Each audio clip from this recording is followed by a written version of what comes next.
December 16th, 1971. The day when Indian armed forces brought the Pakistani army to its knees. Pakistan's armed forces laid down their arms at a surrender ceremony in Dhaka before the joint command of the Indian Armed Forces and Bangladesh's Mukti Bahini, also known as the Bangladeshi Forces. The war's end also resulted in the unconditional surrender of the Pakistan Army and subsequent secession of East Pakistan into Bangladesh. India gave people of Bangladesh their independence. Pakistan lost half of its country. A new nation was born, Bangladesh. Now as the Pakistani armed forces have surrendered in Bangladesh, and Bangladesh is free, it is pointless in our view to continue the present conflict. Pakistan surrendered with 93,000 soldiers, the largest military surrender after the Second World War. It was also the first time when all three divisions, the Indian Army, the Indian Air Force and the Indian Navy, fought together. In fact, it was for the first time since India's independence that the Indian Navy was engaged in an offensive role on such a large scale. The war changed the geopolitical landscape of the South Asia region forever. Bangladesh emerged as the seventh most populous country in the world. It did not happen overnight.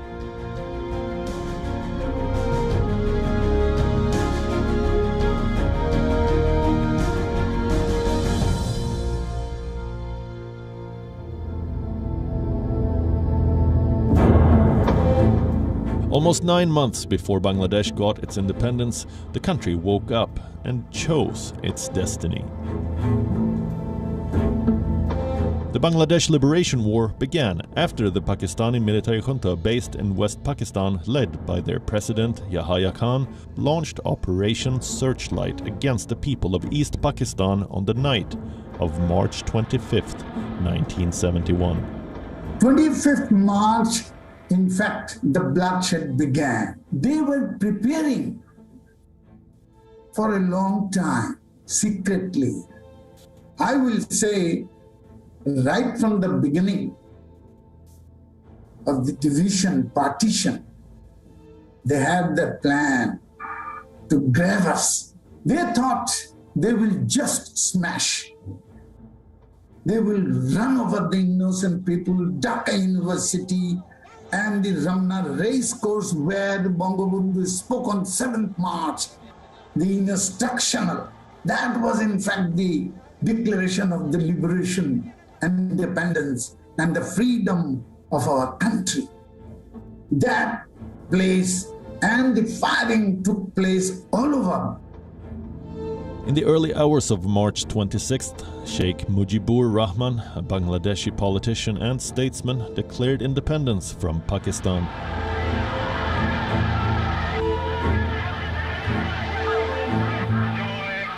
It was declared by Bangabandhu through a clandestine radio, which was secretly done at his 32 residential house. It was on 26th March 1971, he declared, from today, Bangladesh is independent.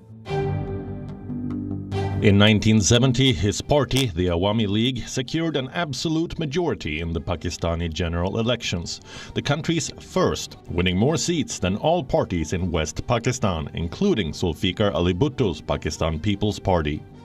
The Pakistan military annulled the results of the 1970 elections and arrested Rahman, who was the prime minister designate. His declaration coincided with a ruthless show of strength by the Pakistani military. It was a systematic elimination of nationalist Bengali civilians. Tanks rolled out on the streets of Dhaka. 200,000 to 3 million Bengali people were killed. 200,000 to 400,000 Bengali women were raped. It was a genocide.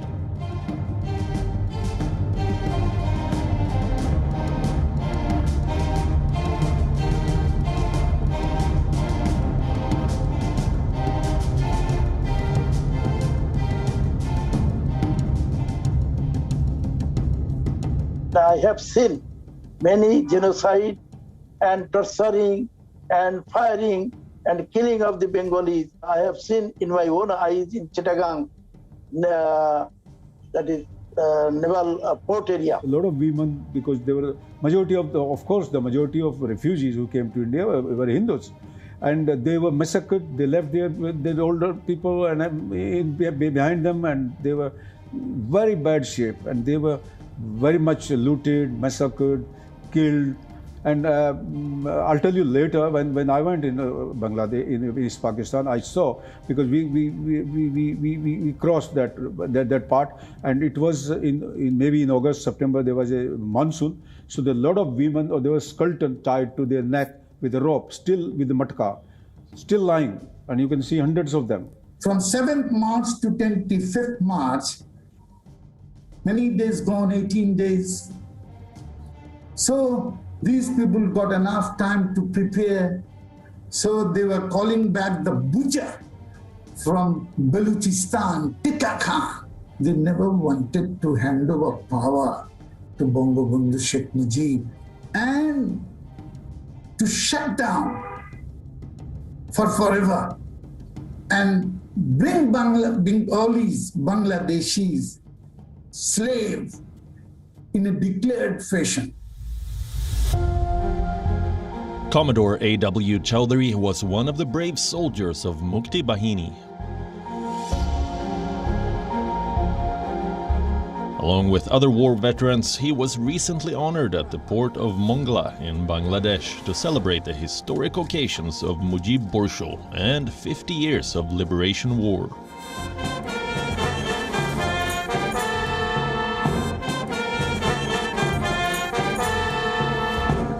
The government declared the period from March 17, 2020 to March 26, 2021 as the Mujib Borsho, marking the birth centenary of the Bangabandhu, Sheikh Mujibur Rahman. To mark this occasion, 2 Indian naval ships, INS Kulish and INS Sumedha, also visited the port. This is the first visit by any Indian naval ship to Mongla. The last time it happened was 50 years ago. It was a covert operation. On the 9th and 10th of December 1971, 2 gunboats named Padma and Palash, jointly manned by the Indian Navy and Mukti Bahini personnel, sailed up the Pusur River, attacking various Pakistani installations at the port. Stationed in the French city of Toulon at the time, Commodore Chowdhury was one of 8 Navy personnel who defected from the Pakistani Navy. He decided to join the Bangladesh Liberation War on hearing the March 26th declaration. And to help fulfill his dream, he looked at India. When there was no navy, we 9 submariners responded with the call of Bangabandhu, Sheikh Mujib, we are coming, we will join. And finally, we moved out on 29th March, and out of 9, 1 guy was from Sylhet. Quietly, he went to England. I bought the train ticket for Barcelona. My only intention was that time, cross the border, France, because French will help Pakistan. So we got the ticket in the evening. Instead of waiting or spending more time in hotel, so boarded the train. Next day morning, straightway we are inside the Barcelona. That has given us as a big sigh. They took shelter in Indian mission, asked for asylum. The New Delhi was contacted, and New Delhi granted them, and saying that bring them to Delhi. And after reaching Delhi, well, Indian Intelligence Bureau and all that, they contacted Indian Navy that yes, if you can make use of these 8 lads, those are submarine Pakistan Navy of Bengali origin. On reaching India in April 1971, it was the Indian Navy who helped them prepare for a covert mission that is believed to have changed the course of the war. These 8 hopefuls were joined by hundreds of young male refugees who fled from then East Pakistan due to the brutal crackdowns. And then started the Indian Navy's secret mission of turning these young men into combat divers. It was dubbed Operation X, known to very few, even within the Indian Navy. We spoke to another war veteran, Veer Chakra recipient Commander Vijay Prakash Kapil, who was involved in this operation that was carried out in Plassey, a village on the east bank of Bhagirathi River in the Indian state of West Bengal. From end April, we started looking for the suitable site. Eventually, we found it in Plassey, famous Plassey, where the Battle of Plassey took place, because it was very near the border, within about 20 miles or so. River Bhagirathi ran alongside, and the current conditions were almost the same as we would expect in East Pakistan. The Naval Commando operation, or rather we call it the waterborne saboteurs attack on East Pakistan, it started in, the preparation started in April. We set up the camp in April. May, June, the training got into full swing. Initially, there was a plan of training only about 100, but then our top brass, that means the Chief of the Naval Staff, Admiral Nanda, thought pretty big, and he said that why not much more. No number was laid at that time, but we had to roll out people, as many as possible, in shortest possible time, because time was always at premium. Diver instructor Petty Officer Chiman Singh too used his expertise to train the boys. They were trained in just to swim with the tide and just camouflage themselves with the grass weeds and all that, and without disturbing, they carry the limpet mines for the big target like ship, pontoon, barge or something like that, or bridges underwater. After training for 4 months, they were ready to carry out the attacks of August 15th at various ports. The trained Bangladeshi soldiers were then ready to disrupt the maritime commerce lines that sustained the Pakistani army in its eastern province. This, particularly this attack was Bangladesh, or say East Pakistan at that time, was basically a riverine country where waterways play a major role for transportation of men, material, and everything, anything you can think of. Monsoons were coming, so we knew it's going to play havoc in that part of the country, and even our area of West Bengal is the same, not very much different. So we knew the conditions of the terrain, and according to that, the attack dates were never known because they were kept at close to the chest with the top brass. The August 15th attacks were a part of Operation Jackpot, a code name for the 3 major operations undertaken by Bengali Mukti Bahini against Pakistani forces. It is interesting to know that 2 Bangla songs had a role to play in the early attacks. The first one was by singer Pankaj Malik, who sang a rendition of a popular Rabindranath Tagore song. And the second was by artist Arti Mukherjee. Both were played on a secret frequency only known to a handful of people, including Commodore A.W. Chaudhary. All India Radio played 2 songs.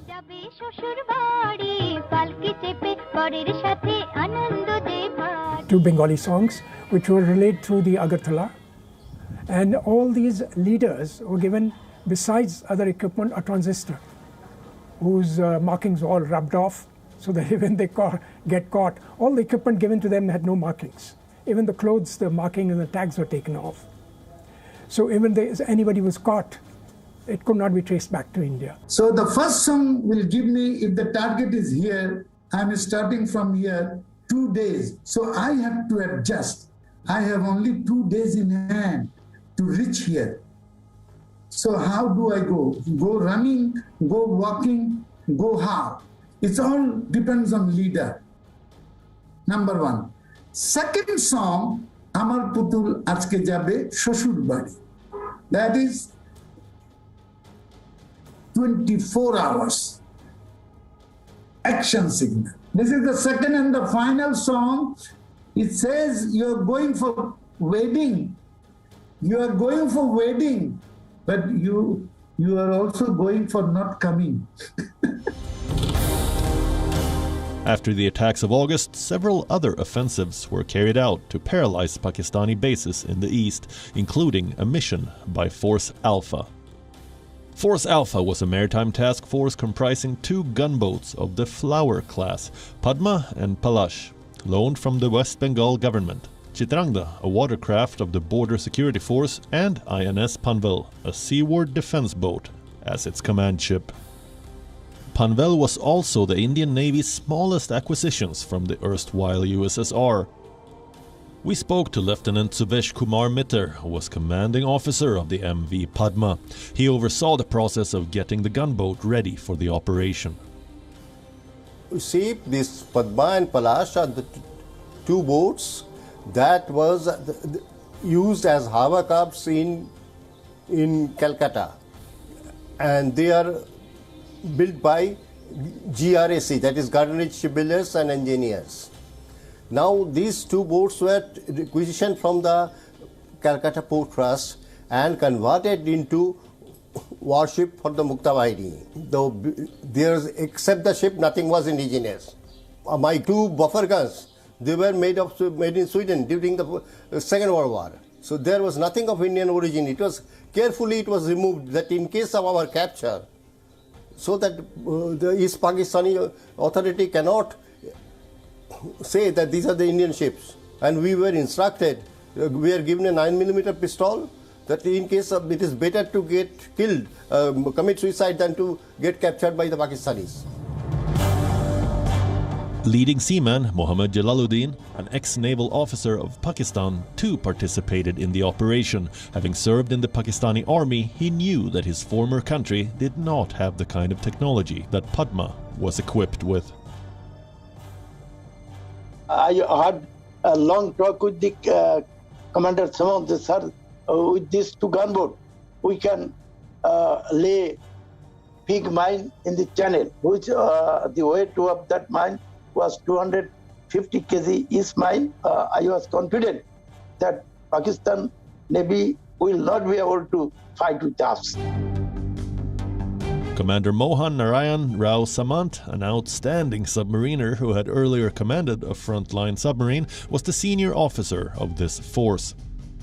Under his supervision, Force Alpha carried limpet mines, explosives, small arms and other equipment necessary to undertake underwater sabotage, scuttling and boarding operations. The mines which are supposed to be laid from the aircraft, that was laid by the Padma and Palash.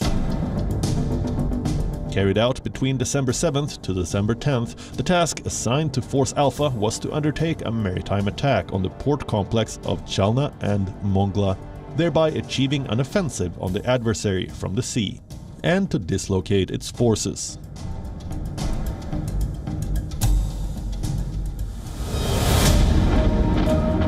But in a heavy crossfire near port of Khulna, both Palash and Padma were accidentally destroyed by the Indian Air Force. Before we could identify ourselves and exchange signals, they released rocket on us and commenced firing on us. I was injured. I have lost about, say, 7 of them spot dead on board ship. By December 16, 1971, the Pakistan Navy had suffered heavy damage. Almost all their gunboats and their destroyer, PNS Sylhet, as well as the long-range submarine PNS Ghazi, were lost in the conflict.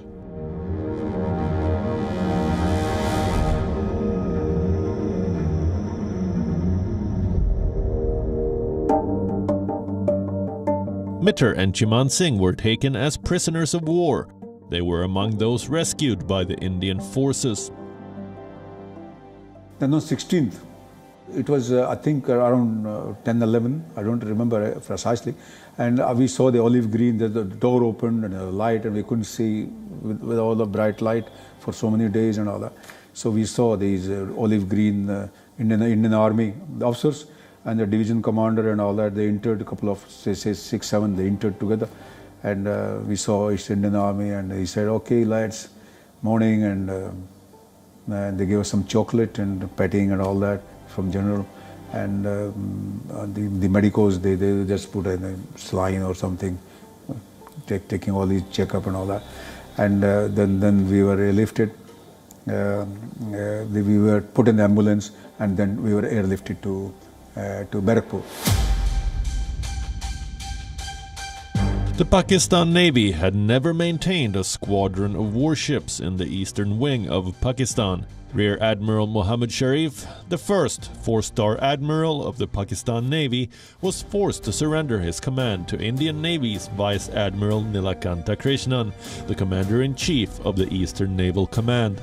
Admitting defeat, Admiral Sharif later said, and we quote, "We, Navy, had no intelligence and hence were both deaf and blind with the Indian Navy and Indian Air Force pounding us day and night."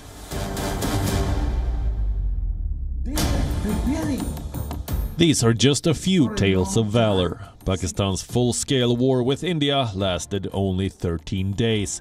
It was quick and decisive, a triumph for India and Bangladesh. During the Bangladesh Liberation War, 10 million men, women and children from then East Pakistan took shelter in the Indian states of West Bengal, Tripura, Assam and Meghalaya. India was the first country to recognize Bangladesh. 5 decades have passed. In 2021, India awarded the prestigious Gandhi Peace Prize to Sheikh Mujibur Rahman, considered the father of the nation in Bangladesh.